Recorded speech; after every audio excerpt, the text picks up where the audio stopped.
Hello, all of my YouTube friends. For those who have been following me, welcome back. And for those who are new to my channel, thank you so much for joining me. I'm so happy to have you here as part of my YouTube family. And yeah, so today's video is going to be a pregnancy update, weeks 1 through 11, how I kind of knew that I was pregnant right away, and how I've been feeling, symptoms, cravings, belly shot, all those types of things up until now. So I wrote some things down because I have tried to film this video already and I rewatched it and it was just a jumbled mess, just as I am, but I figured if I wrote it down it would really help guide me through this. So let's start from the beginning. John and I knew that we wanted to try again for a baby after we had gone through a really tragic time last March, actually a couple days before Lenny's birthday. We lost a baby, and it's probably not something that I'm ever really going to get into on this channel. It's super personal and really heartbreaking. So that being said, we knew that we wanted to have another baby. We just didn't know when we were going to try. We decided that we needed to take some time together, and we went to Costa Rica on a week vacation while Lenny stayed with my parents, which was really awesome. So we went and we just thought, we're gonna clear our heads, we're gonna relax, and when we come back, we'll try it. If it happens, it doesn't. If it doesn't, we're not gonna freak out and we're not gonna stress about it. So when we got back, we were hit with the news that apparently you can no longer, or maybe never could, just come back from a place that is, you know, has Zika present and get a test and find out whether or not you have it or not. They just don't do that. They only do that, like, say if you are pregnant and you go to the doctor and they ask you if you've been out of the country in the past like 6 months or whatever, then they'll test you. But they won't just test you because you want to get pregnant. They just tell you have to wait 6 months. That way it's all completely clear out of your system and your partner's system, and your baby won't be at risk. Well, I was really, really bummed. I was actually really bummed that we went on vacation at all. Like, it was more important to me that we focus on our family and whatnot. All that being said, it was in September that I found an article that said that they lifted that ban from 6 months to 3 months, and that it was safe to try after 3 months now. So I was thrilled, and at that point it had been 3 months. So John and I were like, cool, this is our time. I was using an app called Flow, and Flow is a great way. You can use it during pregnancy, or if you're trying to track like ovulation and things like that, or just your periods. So I was tracking ovulation, and my periods were very regular, like my cycle is every 28 days. So it gives you, I think it's like there's one day that's supposed to be super strong as far as like how high your chances are of getting pregnant. And then there are a couple days around that that's like you have a chance to get pregnant. So we just obviously had fun doing what we needed to do in that like window. And we were very, very blessed. I know that, and this is, I hope nobody takes this as bragging or rubbing it in, because I know how sensitive of a subject pregnancy is, infertility is, and my heart goes out to all of you. I obviously have not had a hard time getting pregnant, but I haven't had I haven't had the most beautiful and exciting time when it comes to pregnancies. So for those of you who are also going through miscarriage or loss of a child, I know exactly what you're going through, no matter what your situation is, and I feel for you, and my heart goes out to you, and I pray for you, and that you do get everything it is that you're hoping for as far as your, growing your family goes. That being said, we did get pregnant right away. My husband makes ridiculous jokes about it. I'm sure most people's husbands are ridiculous, but it's a male ego thing. But we were really, really excited. I knew right away that something was going on, because this may be too much information. If it is, don't watch this kind of stuff. Pregnancy and pregnancy updates, pregnancy symptoms are very, very personal, and they're full of too much information. But I just want to tell you my experience. I knew right away because I had a lot of breast tenderness, specifically in my nipple area, and I hadn't felt that specific type of breast tenderness since I was breastfeeding Lenny. So I knew, like, I never feel like this. Something's going on, it's not just like a weird period. So I was like, I want to take some tests, like I want to see what's going on. And obviously I know it was so early. I think the earliest you can get a positive read on the first response test is like 6 days post-ovulation. And I believe I took my first test 4 days post-ovulation, and then another one 5 days, and then another one 6 days, and they were all negative. So I was like, okay, I know this is kind of early, but I just don't think it's gonna happen, right? Well, so my husband and I were just like, okay, we'll try again next month, forget about it. Well, I had gotten a couple more tests, and I was like, I'm gonna test. And I think this was 7 days post-ovulation, and it was also morning urine, which is super important. And instead of just like using the test like in midstream, so much info, I actually used a cup this time and let the test sit in the cup for like 5 or 10 seconds, and then let it sit for a few minutes, and then came back to it, and I got a positive read. Back to symptoms. So once all that was obviously the first day. It was October 23rd. I was very, very, very newly pregnant. So weeks 1 through 4, I'm gonna start my actual things now. Early symptoms, week 1 through 4. This was bizarre. I did not have this with my first, I don't think, but I never tracked like this. My energy was like shot through the roof weeks 1 through 4. And I actually started my channel like 2 days after I found out that I was pregnant. I knew I wanted to do this. I wanted to do it with my first child, but I was just, I don't know, embarrassed, nervous. I didn't want to do this, but I knew it's something I always wanted to do. So 2 days after I found out, I was like, babe, I really want to start a channel. So I did. And if you guys notice in my beginning, like my first handful of videos, my energy was really high. It probably seemed kind of chipper. And then they eventually turned into like, in my opinion, I'm like Eeyore, like a bore to watch because I'm so tired. But my energy was really high. I didn't have any cravings and nothing really to report weeks 1 through 4 except for tender breasts and maybe a little bloating. Weeks 4 through 8. So I got a really bad cold around week 4 and it lasted 4 weeks. I didn't get better until after my husband wrote me a prescription for a Z-Pak, and then I finally started feeling better. And I'm actually just now feeling like great. It took a long time. So it's hard to tell whether a lot of these symptoms were due to sickness or due to being pregnant. But at that point, I obviously felt like garbage. I was tired. I just slept a lot. I felt like crap. I think most of it was because I was sick. I had some food cravings, and this happened with the last 2 pregnancies as well.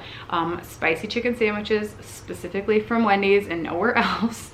And there were a few times, 2 times where I had to stop at McDonald's and get a single cheeseburger, the one that has like the chopped up onions, just like the $1 cheeseburger and fries, like nothing else would have worked. My husband's like, hey, do you want me to get some meat and I'll make you a cheeseburger?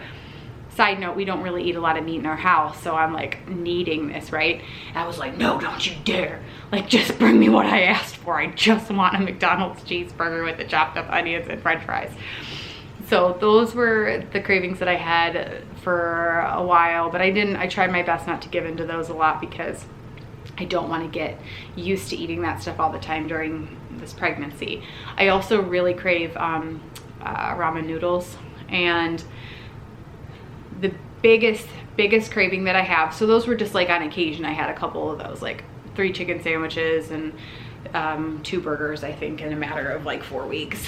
And then during all of my pregnancies, all I want to eat pretty much all the time, waffles, pancakes with peanut butter, Bella, stop, please, eggs, so waffles, pancake, eggs, and peanut butter toast. Breakfast foods, just all the time. That's all I want. And with Lenny, like that was the majority of my diet when I was pregnant with her. This time that has subsided a little bit. My palate's a little bit more like open to other things at this point, but it wasn't weeks 4 through 8. I was pretty much surviving off of that. So getting into weeks, I am now, like I said, 11 weeks, 3 days pregnant. So weeks 8 through 11, I would say that is when the exhaustion hit like full-fledged. I was just on my butt, tired, like knocked out, tired. And it was actually really hard for me to get motivated to like do cleaning videos or just any type of video at all. Like I didn't care, but I knew I did care. I do care. I wanted to get them done. I just physically was just like exhausted.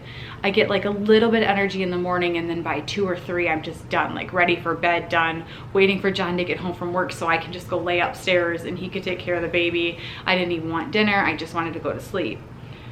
So exhaustion, this is when the cravings kind of subsided a little bit as far as like the pancakes and everything goes.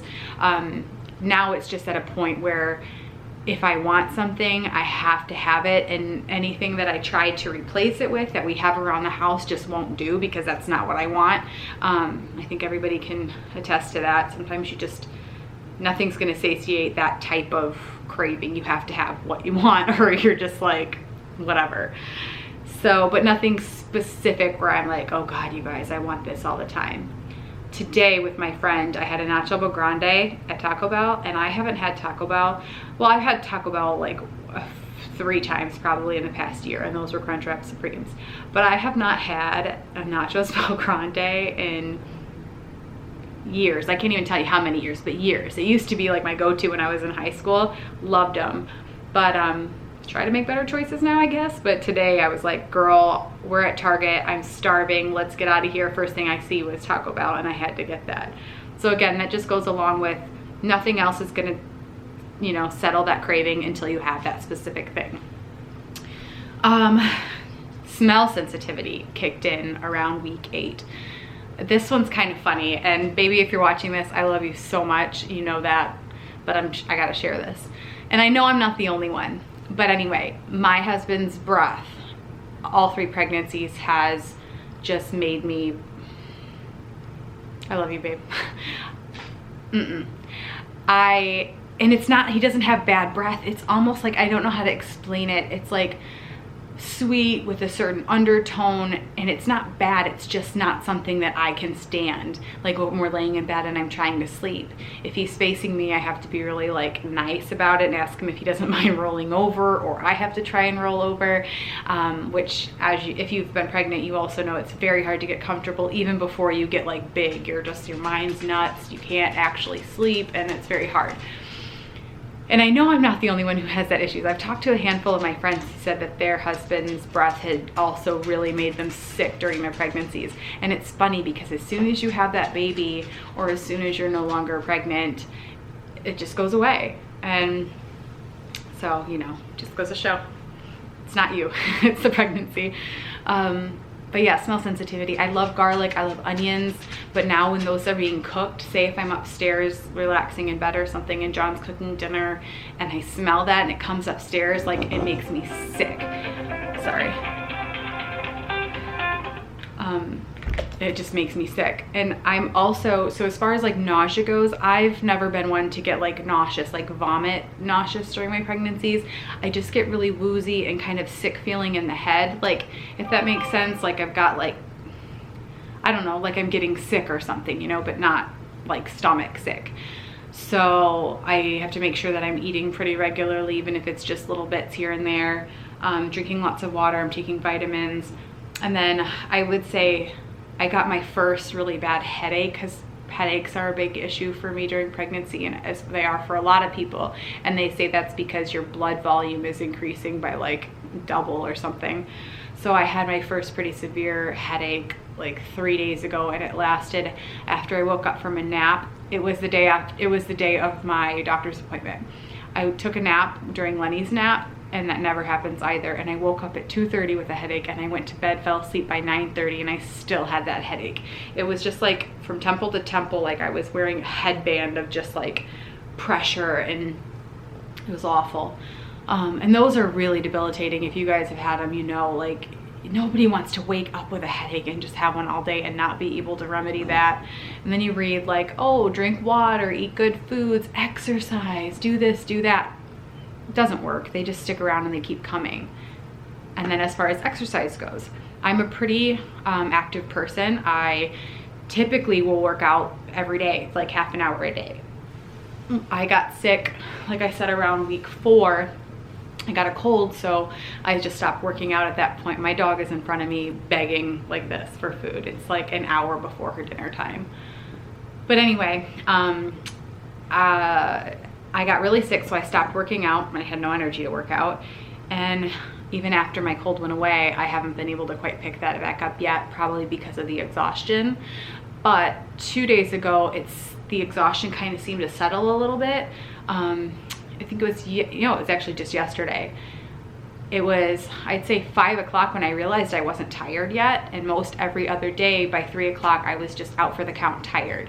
So I think my placenta is starting to take on some of the load for me and easing up on some of that work that I'm doing. So I'm not getting as tired as early, which is really nice because I've got a lot to do. But so what my point is, I'd really like to start working out again, at least set myself a goal of 3 days a week for 30 minutes a day, get my heart rate up and feel good, because I always feel better when I'm working out, and I just want a healthy pregnancy. So yeah, that's it for now. I see that I've been doing this for almost 17 minutes, but I did cover a lot. There isn't a whole lot to report though, I think, for me at least this early, but I think that I did a pretty decent job of detailing that for you. The videos, let me know what you guys want to see in the bottom. I had planned on doing, I was thinking weekly videos, but sometimes you have weeks where you just have nothing to report. So I was thinking about clumping them into 2-week segments. Like next I'll do it at week 13 and say this was what weeks 12 through 13 were like, or whatever. And then kind of update you in the same way as far as cravings, sleep or exhaustion, different sensitivities and symptoms, whatever. But let me know in the comments below what kind of stuff you guys like to hear about as far as pregnancy goes. And I will also be doing belly shots. So let me do that now. So today was the first day that I had put these pants on in a long time. And I would say up until last time I tried them on was like a week and a half ago. I don't know. And they fit just fine. But today is the first day where I have to do like the rubber band trick. You know, where you put a rubber band through the loop and whatever. So I'm gonna actually put this over here. Sorry, the lighting's gonna change. But this is my belly right now. I don't really have much of like a bump yet. It's more so like my body's just expanded this way and also this way. I think when I measured, I was about 1.5 inches, almost 2 inches wider than usual. So this is kind of that stage in pregnancy where you don't quite look pregnant yet. You just look like you have been overindulging in like spicy chicken sandwiches in McDonald's. So yeah, I think in the next handful of weeks is when it's gonna kind of like bump out. And we did do I don't think this one's called Progenity. I think this one is, God, what was the name? Something 21. So we did the blood work to find out if there are any abnormalities as far as like chromosomal abnormalities go, and then also we'll find out the gender. So it's been 2 or 3 days, and they said I'll find out in 5 to 7. So we do plan to find out on Christmas Day what the gender is, and we're going to do a little reveal with my family. We've never done one, so we're just going to do something little and film it. So I will be showing you guys that too and taking you along for the ride. So I'm officially done. It's almost 20 minutes, and I'm going to try to cut a little bit, but it's probably going to be close to 20 minutes anyway. So I'm so glad to finally tell you guys and for you to join me along with this journey. If you are also pregnant or trying to conceive, please comment below and let me know like where you are, how everything's going, and I would just love to chit chat and banter back and forth. It's a lot of fun. If you haven't already, please subscribe to my channel and make sure your bell notifications are turned on so you are notified every time I upload a new video. And if you've been here for a while, thank you so much. I appreciate every single one of you for all of your support along this journey. So I will see you guys in my next video.